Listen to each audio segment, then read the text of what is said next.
जिन्होंने एक दूसरे को देखा नहीं लेकिन साथ में बैठे हैं। इसलिए बैठे हो कि यहां शराब मिलने वाली है?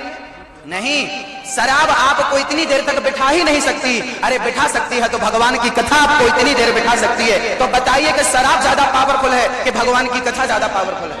शराब का आश्रय लेना चाहिए प्यार बढ़ाने के लिए कि कथा का आश्रय लेना चाहिए प्यार बढ़ाने के लिए? याद रखना मेरी मां, आप अपने बच्चों को आध्यात्म की शिक्षा दीजिए।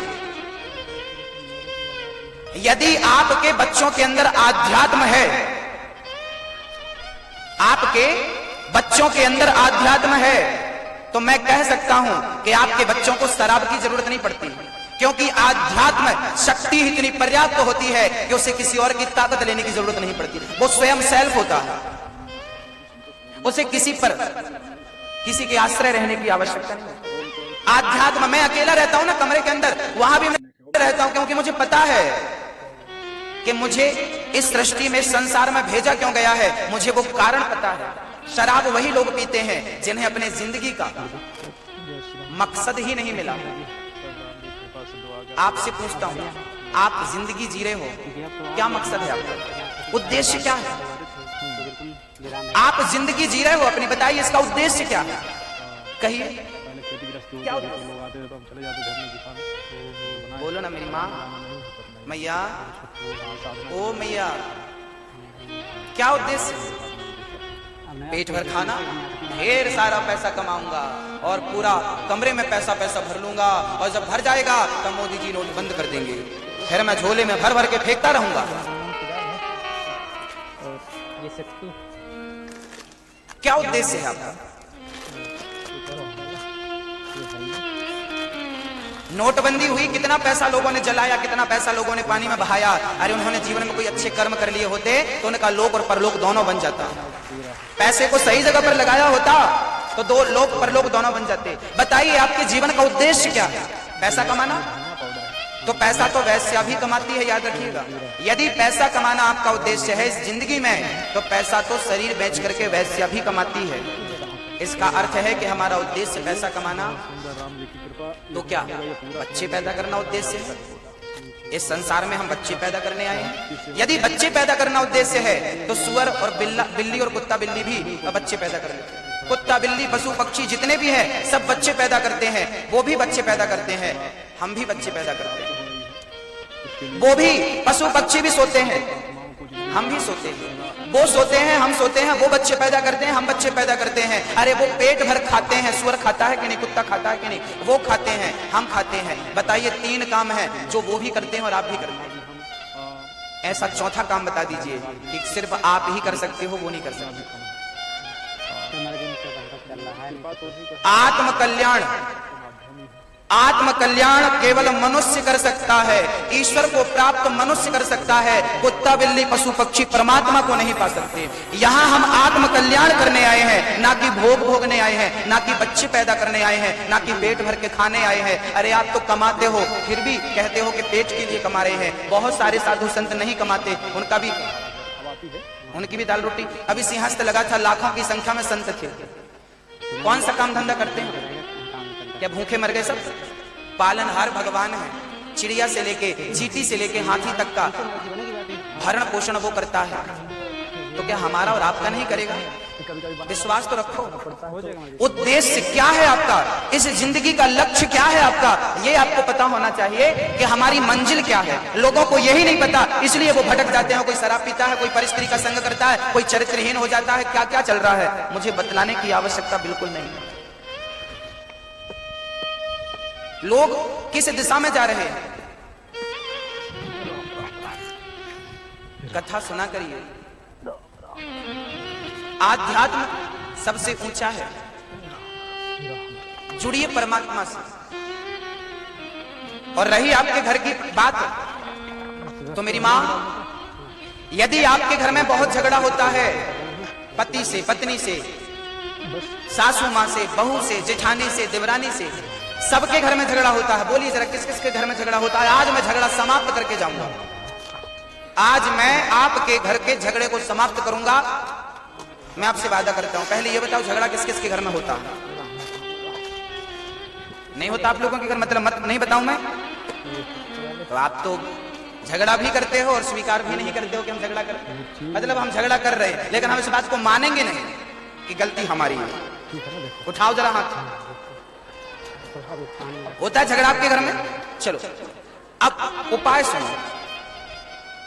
झगड़ा क्यों होता है इसके पीछे एक कारण है। कभी आप उस कारण पर पहुंचते तो आपको पता चलता कि झगड़े के पीछे कारण क्या है। मेरी जितनी यहाँ माताएं बैठी हैं, जितनी मेरी बहनें बैठी हैं, बताओ जब आप अपनी माँ से मिलती हो तो कभी आप अपनी माँ से झगड़ा करती हो? क्या कोई बेटी अपनी माँ से झगड़ा करती है? हाँ, नहीं ना। क्यों नहीं करती झगड़ा? क्योंकि माँ से प्यार करती है। जहां प्यार अधिक होता है वहां झगड़ा नहीं होता। होता अभी तक ये बात लोग गलत कहते हैं, जहां प्यार ज्यादा हो वहीं झगड़ा है। अरे जहां प्यार ज्यादा वहां झगड़ा काहे को है? जी थोड़ा सा भक्ति की ओर सब लोग जाते हैं। प्यार जहां होता है वहां हंसी मजाक हो सकती है। किस प्रकार से हाँ, झगड़ा नहीं हो सकता। माँ और बेटी कभी झगड़ा नहीं करती, लेकिन सास बहू सदा झगड़ा करती हैं। कारण क्या है?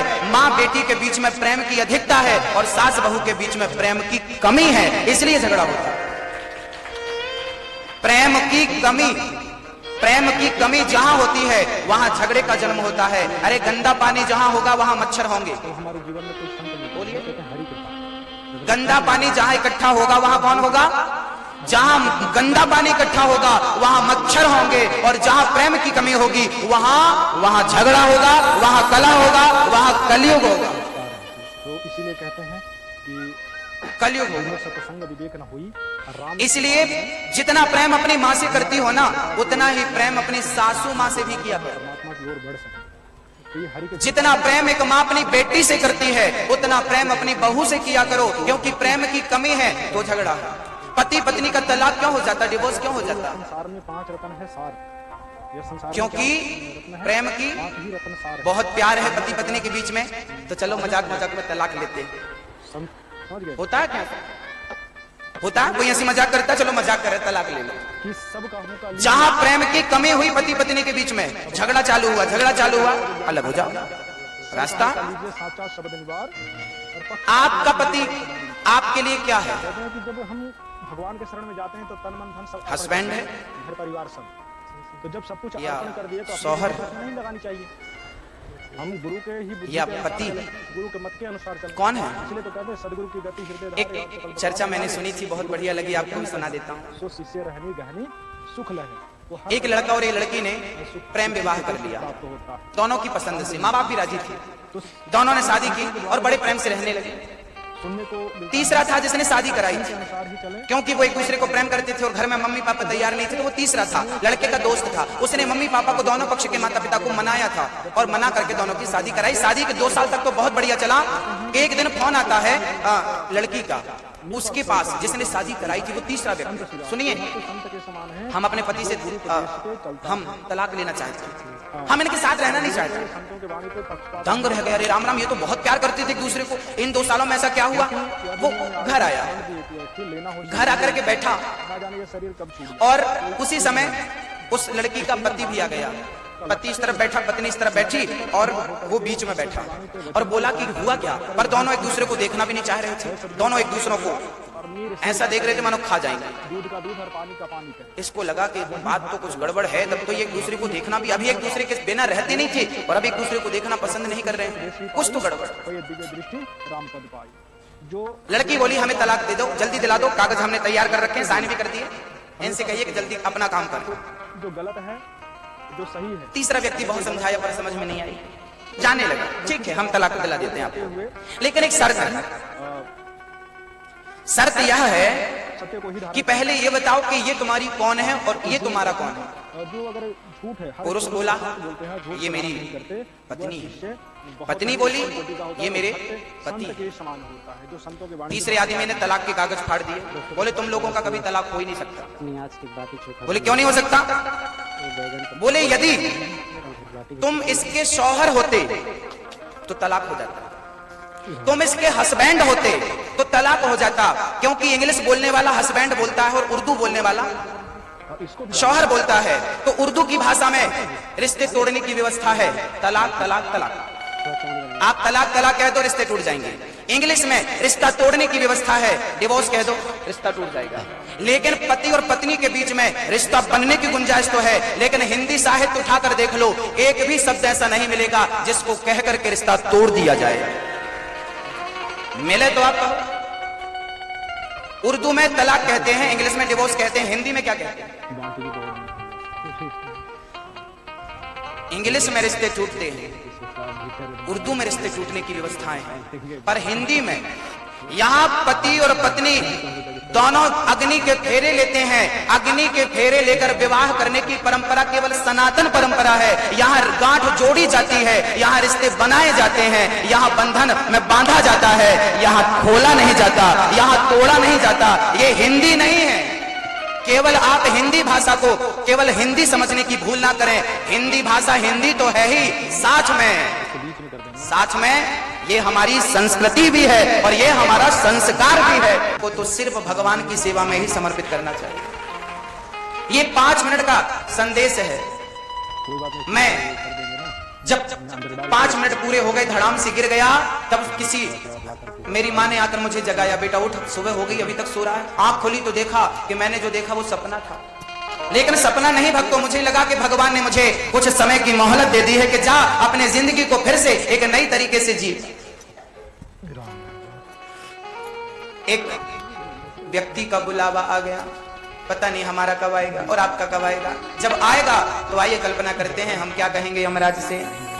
भक्तों स्वर्गा से आयो है संदेश, बुलावो आग्यो राम को। ओ बुलावो आग्यो राम को। जिस व्यक्ति की मौत सर पर खड़ी है, बुलावा आ गया, वो व्यक्ति यमराज से कह रहा है कि हमें एक पल की मोहलत दे दो, हम उसे 1 मिनट में, 1 पल में क्या क्या करना चाहते हैं जरा ध्यान से सुनिए। पता नहीं हमें भी 1 मिनट की जरूरत पड़ जाए तो हम भी यही कहेंगे। भक्तों स्वर्गा से आयो है संदेश, बुलावो आग्यो राम को। भक्तों स्वर्गा से आयो है संदेश, बुलावो आग्यो राम को। ओ स्वर्गा से आयो है संदेश, बुलावो आग्यो राम को। भक्तों स्वर्गा से आयो है संदेश, बुलावो आग्यो राम को।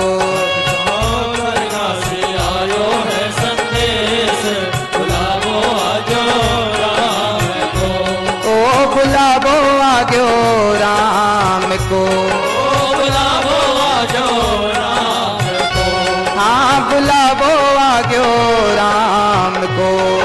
बुलावो आग्यो राम को।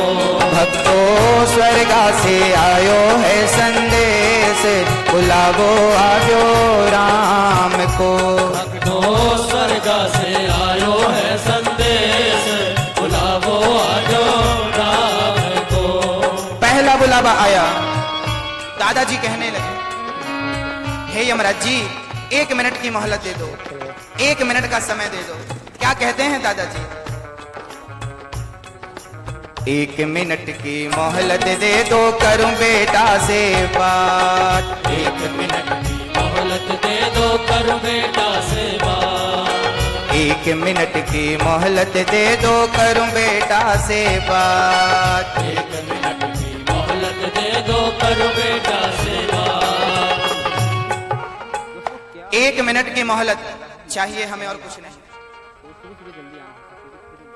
यमराज से कह रहे हैं पिताजी हमें 1 मिनट की मोहलत दे दीजिए। 1 मिनट से 1 मिनट में हम अपने परिवार को कुछ कहना चाहते हैं। क्या कहना चाहते हैं दादाजी? यमराज से कहा कि आप रुक जाइए और हम पर कृपा करिए, हमें 1 मिनट प्रदान कीजिए। यमराज को दया आ गई और यमराज ने कहा चलो ठीक है, हमने आपको 1 मिनट दिया, चलो कर लो क्या करना चाहते हो।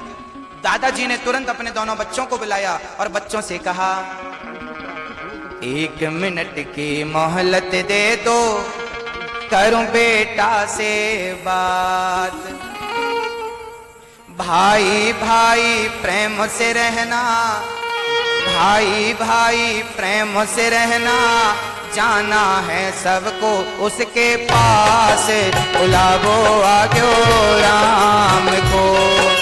भाई भाई रहना है सबको उसके पास, बुलावो आग्यो राम को।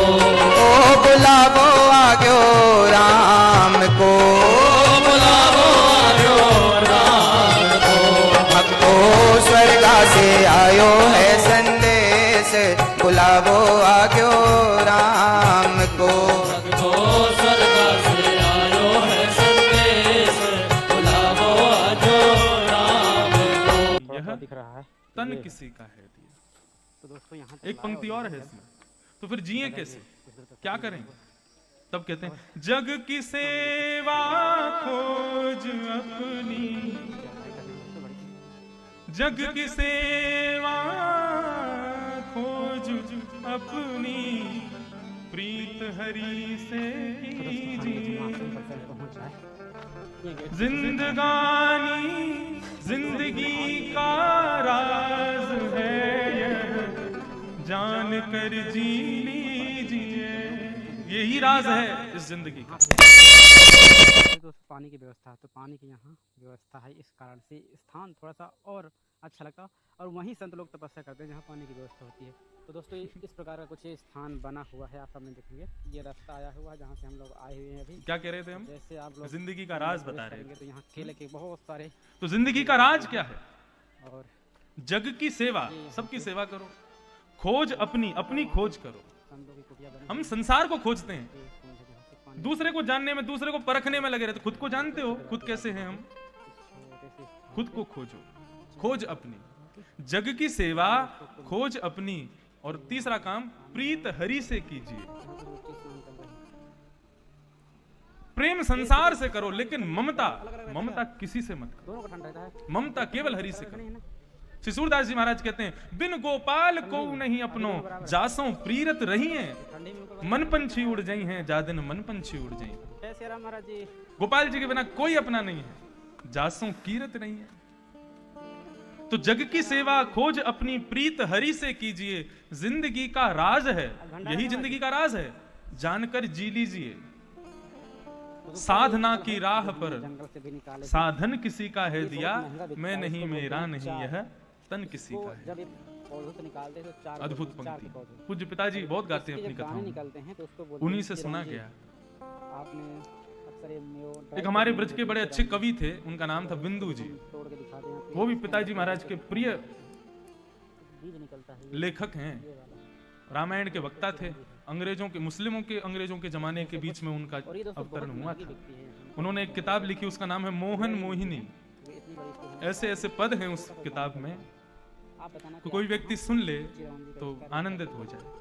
तो दोस्तों हम वहाँ से चढ़ते हुए आए थे, जो तालाब दिख रहा है ना वहाँ से तो मैं निवेदन कर रहा था, पहुँचा। भगवान के तीन भक्त, तीसरा भक्त किसको बताया? सात्विक भक्त। सात्विक भक्त का लक्षण क्या है? जो भी कुछ उसके पास है वो प्रत्येक वस्तु का भगवान को धन्यवाद कहता है। तो आज यहाँ ये सात्विक भक्त का लक्षण। सब कन्याओं का भंडारा है जुगाओं के आसपास तो तामसी भक्त जो भगवान से हिंसा की कामना करे, किसी और की। देख सकते हैं। यहाँ राजसी भक्त जो भगवान से राज शासन मांगे, दुनिया की सारी वस्तु भगवान से मांगे, कर्म नहीं करेगा, घर में बैठा रहेगा, लेकिन भगवान से मांगेगा। ये अनुष्ठान, यहाँ की परिक्रमा, वहां की तीर्थ यात्रा, ये लगे रहेंगे महाराज इसी में, लेकिन कर्म नहीं करते, कभी कभी होता है मेहनत नहीं करते, श्रम नहीं करते। ये सब कर इनको कहते हैं राजसी भक्त। और तीसरा भक्त है तामसी भक्त, जो भगवान को प्रत्येक वस्तु जो उसके पास है, प्रत्येक वस्तु के प्रति धन्यवाद कहता है। जय श्री सीताराम। और चौथा भक्त, भगवान बोले ये भी मुझे प्रिय नहीं है, जो हर वस्तु की धन्यवाद कहता है। धन्यवाद क्यों कह रहा है? तुमको जरूर उसकी जरूरत थी ना वस्तु की, श्री सीताराम। तुमको मिल गई तो तुम मुझे धन्यवाद कह रहे हो। तुम धन्यवाद इसलिए कह रहे हो ताकि आगे भी जरूरत पड़े तो तुम देते रहना, भी मतलब हो मुझ जाता पे है वस्तुओं पर्याप्त, का तो कभी भंडारा अभाव ऐसा ना हो, कुछ इसलिए धन्यवाद कहते हैं। सुनाते रहते हैं। हम भगवान से धन्यवाद इसीलिए कहते हैं ताकि आपकी जो कृपा हम पे बनी हुई वो बनी रहे। हाँ जय हो भैया, इनका सब भगवान। लेकिन भगवान कहते हैं ये तीनों ही मुझे पसंद नहीं। दादू मन। हमारा जी की मच्छरदानी तो है। देवभूति माता बोली आपको पसंद कौन है? तब भगवान चौथे भक्त को निकाल के लाते। ओके। हम कौन है ये ये चौथा? खोल लेते हैं, मैं जी को लगा लेते हैं। हाँ लगा लेते हैं। देखो थोड़ा खोल अच्छा, दो। दिखा दें। हाँ, जी तो इस ये चौथे दोस्तों, भक्त ये का बढ़िया लक्षण से खुलती क्या है? है। जी जी जी। यथा जब ब्रज इसको लगाएं, गोपिका तो इस नीचे कुछ बिछा दें। अच्छा, अच्छा। तो ये चद्दर चौथे के भक्त का जो लक्षण है ये तो केवल और केवल ब्रज की गोपियों में है और किसी में नहीं। ऐसे मतलब इसको एक कोना पकड़ लीजिए आप। जी जी जी। एक, हाँ पकड़िए, उद्धव ऐसे खुल जाती है। गोपियों के पास जाते हैं और जाकर के कहते हैं कि वो कृष्ण परमात्मा जिनको तुम अपना मन दे के बैठी हो वो साक्षात परमात्मा है, साक्षात ईश्वर है, बड़ी वाली चैन वो है। जय श्री राम। तुम्हारे नहीं हो सकते, वो सबके ये हैं। जंगलों में थोड़ा ज्यादा अपना से मन रहते हैं, किसी क्योंकि और में लगा लो। लोग आ जाते हैं तो इकट्ठा हाँ, अपना बहुत बढ़िया। गोपियां क्या कहती हैं? जय हो भैया उनके। इसको मैं एक हाथों सो लपेटते हैं, जानते हैं गयो श्याम सज ये कौन से को आराधे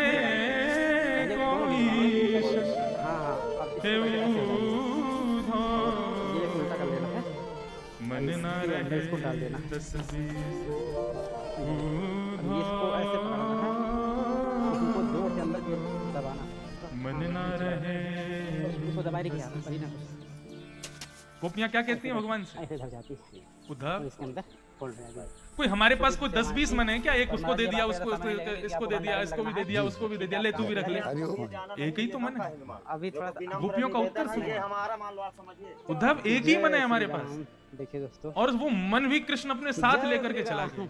आओ आओ, हम तो अपने अंतिम समय तक कहती रही कन्हैया तुमको हमसे दूर रहना रहो, लेकिन जो मन तुमने हमारा अपने पास रखा ना वो मन हमको दे दो तब वापस। से वो में लगे रहते हैं यहाँ से बाबा के हम कोई भी काम करने के लिए जाती हैं तो लोग पूछते हैं क्यों नहीं कर रही हो, तो हम कहते हैं मन नहीं है। मन कहाँ है? मन कृष्ण के पास है। धीरे धीरे बालक कहते हैं माँ रोटी खिलाओ, हम कहते हैं नहीं खिलाना। क्यों नहीं खिलाना? मन नहीं है। मन कहाँ है? मन कृष्ण के पास है। ये दोस्तों महाराज, ये छोटी सी कोठरिया इसको है, कहते हैं निर्गुण भक्त। देख सकते हैं मिट्टी की बनी हुई है। निर्गुण भक्त का तात्पर्य क्या ये है? दोस्तों अखंड ज्योत। उसको ना खुद से मतलब है ना संसार से मतलब है। ये कब चल रहा है महाराज जी? उसको केवल और केवल अपने प्रियतम से मतलब। एक साल 7 महीना हो। 1 साल 7 महीने से लगा मेरा प्रेमी कैसे रीझ है, यही कहा मेरे था। ठाकुर जी कैसे रीझ है मुझसे, इससे तात्पर्य भगवान कहते हैं इसीलिए मुझे वो प्रिय है। और मैं 1 साल 7 महीने हो मेरा गए। सबसे प्रिय भक्त है निर्गुण भक्त। ऐसे ही यथा ब्रज गोपिका। लोग जलाए हुए हैं सिद्ध बाबा के स्थान पे। भगवान को ज्वर चढ़ा था, बुखार चढ़ गया था एक बार, और ये महाराज जी एक छोटी सी तो वैद्यों ने आकर के कहा कि भैया कोई भक्त अपने चरण की रज यदि उनके माथे से लगा दे तो भगवान का बुखार दूर हो जाएगा। और यहाँ से कुछ इस वैद्यों ने रुक्मणी जी से कहा कि आपसे बढ़िया भगवान का कोई भक्त नहीं मिलेगा, अपनी चरण रज दे दीजिए, भगवान के माथे से लगा देंगे, पानी में घोल के पिला देंगे तो उनका बुखार उतर जाएगा। अब आप इस स्थान के करता धरता है। रुक्मणी जी बोली इतना बड़ा अपराध मैं कैसे कर सकती हूँ? ठीक ठीक चलो। अपनी चरण रज भगवान के माथे से लगाएंगे हम? ये छोटी सी भैया अपन चढ़ा जाए ये नहीं कर सकते। महाराज जी ले आओ। आप लोग देख सकते हैं कुछ इस प्रकार सब से जगह महाराज जी विचरण की करती बनी हुई, भ्रमण है, करती हुई इसी प्रकार से।